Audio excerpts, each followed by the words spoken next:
Okay, here we go. This is actually good. Okay, let's be real. Your live sound is missing something. It's dry, it's flat, it's boring. Pero don't worry, I've got you kaibigan. Ever wondered bakit ang tunog ng mga pro musicians at streamers ay rich, full at polished kahit naka-live? The secret? Live effects. And today, I'll show you how to add them to your audio interface like a pro. Okay, no more lifeless vocals, no more weak guitars, just big studio quality sound. Tara, simulan na natin. So whether you are a singer, a guitarist, or a podcaster, adding effects in real time can take your sound to the next level. Sa video na ito, ituturo ko ang 3 paraan para maglagay ng effects sa inyong audio interface o dito sa DAW na ginagamit natin. Of course, yung pinakauna is the built-in mixer effects. At ito nga yung ginagamit natin ngayon, itong Yamaha MX4 BT directly connected to our laptop. Second thing is the DAW effects in real time using the Adobe Audition. Ito yung gagamitin natin. At pangatlo is external hardware effects tulad ng pedals or rack units. Katulad nito, itong Tank G guitar pedal. So, kung gusto mong mas professional ang tunog mo, let's start with the easiest method.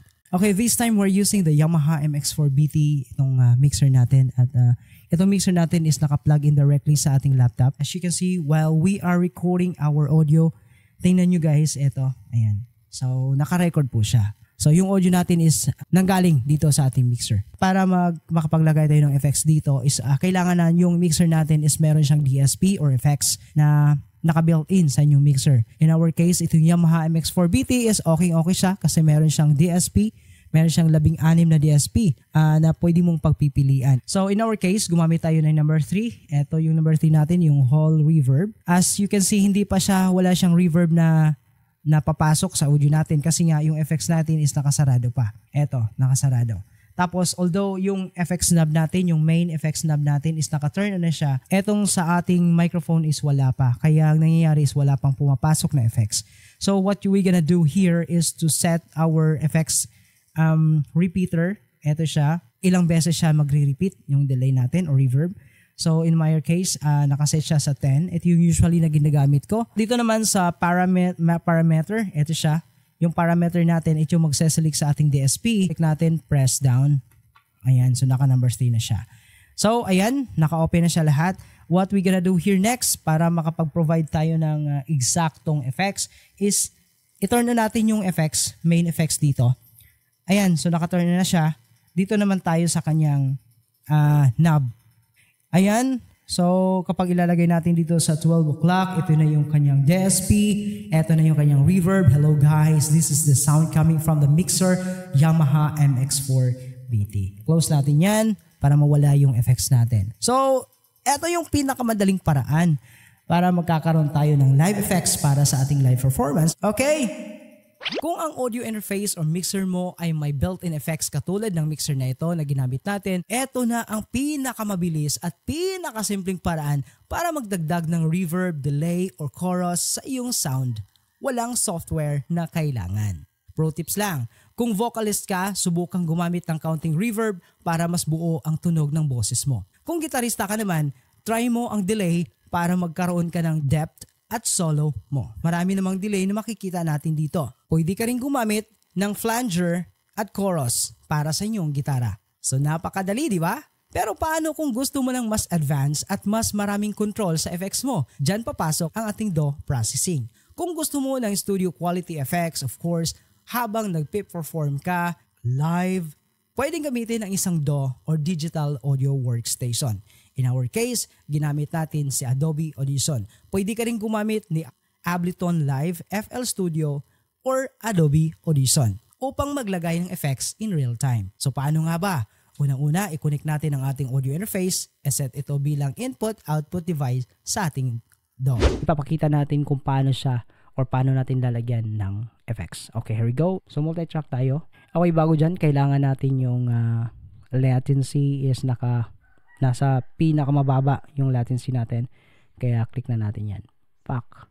Here we go. Nandito na nga tayo sa ating multi-track session. Ito yung pagre-record natin. Itong track 1.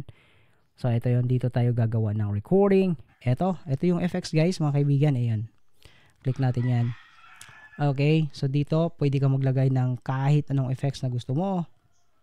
Katulad ng amplitude and compression, dynamic processing, multi-band compressor. Okay, gagamitin natin yan. Okay, set natin yan dito. Set natin yan para sa natin. Check natin si broadcast effects. Okay, broadcast effects yung gagamitin natin. Dito pwede ka rin mag-add ng ilang effects. Okay, para makita nyo, effects rack. Ayan. So pwede kang dito maglagay ka ng iba pa. Ayan, so reverb natin. Ito yung pinaka-importante, di ba? Ayan, so ayan, set natin yan. Dito pipili tayo ng reverb, vocal reverb, medium. Medium lang. Okay na yung medium. So hit lang natin tong record. Ayan, naka-record na siya. Titingnan nyo guys. Meron na tayong pumapasok na audio. So papasok tayo dito. Here we go. We are now recording our audio using the Adobe Audition with our audio interface Tion Q12. Hello guys, welcome back sa ating live session dito sa Facebook at YouTube account. You can subscribe in my channel, mga ka-audio or mga kwentong musika. So play natin mga kaibigan para malaman natin kung totoo ba yung sinasabi ko. Play natin yan. Here we go. We are now recording our audio using the Adobe Audition with our audio interface Tion Q12.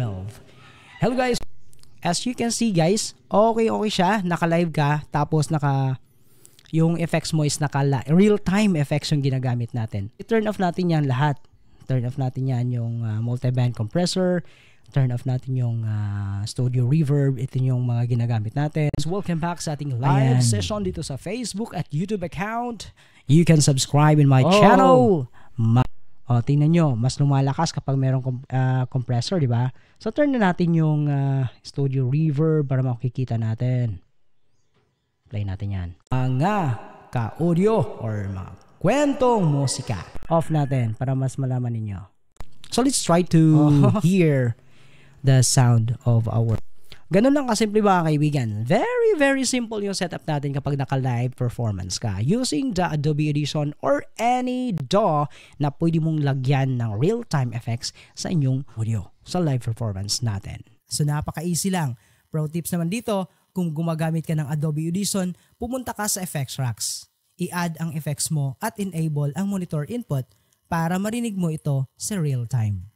Okay? Ang ganda ng method na ito dahil sobrang dami mong pwedeng i-customize. Pero kung mabagal ang computer mo, of course, may chance na maglalag talaga ang effects mo. So ano ang next best option natin? Of course naman, sa next option natin is using the external effects or pedal or rack units, katulad ni Tank G. Kung gusto mo ng instant control at hindi umaasa sa software, gamitin ang hardware effects tulad ng pedals o rack-mounted units. Ito yung gagamitin natin ngayon bilang halimbawa si Tank G. We are using the Tank G pedal or guitar pedal. So as of now, we're using the default or flat tone ng Tank G at ito yung kanyang audio. Okay, ito yung audio niya. And of course, para mas merong effects, maniwala tayo, gagamitin natin yung delay. Hello Mike, ayan. So you can also tweak different knobs here para sa setup mo. Pwede kaibigan. So kayo nang bahala kung gagamitin nyo si Tank G. So you can also use some other effects here sa mga pindutan. Di ba? Okay. Pro tips naman tayo. Kung gitarista ka, siguraduhin gumamit ng tamang kombinasyon ng reverb at delay at overdrive. Marami ka namang pagpipilian dito para mas dynamic ang tunog. Kung vocalist ka naman, ang vocal processor tulad ng TC Helicon ay pwedeng magdagdag ng reverb. In my case, gumamit din po ako ng maraming built-in reverbs dito nakaset na mga plugins. Alin ang pinaka-the best na method para sa iyo? Kung gusto mo ng mabilis at madaling setup, gamitin ang built-in mixer effects. Kung gusto mo ng full control at maraming effects, gumamit ka ng DAW processing katulad ng Adobe Audition. Kung mahilig ka sa manual tweaking at hardware gear, mag-invest sa external effects tulad ng pedals or rack units. Subukan mo ang tatlong methods na ito and let me know in a comment section alin ang pinakabagay sa style mo. And if you found this video helpful, don't forget to hit the like, subscribe at hit the bell icon para updated ka sa next natin na video. This has been Ariel from Kwentong Musika, helping you sound like a pro even on a budget. See you in the next video. Rock on! Happy recording, everyone.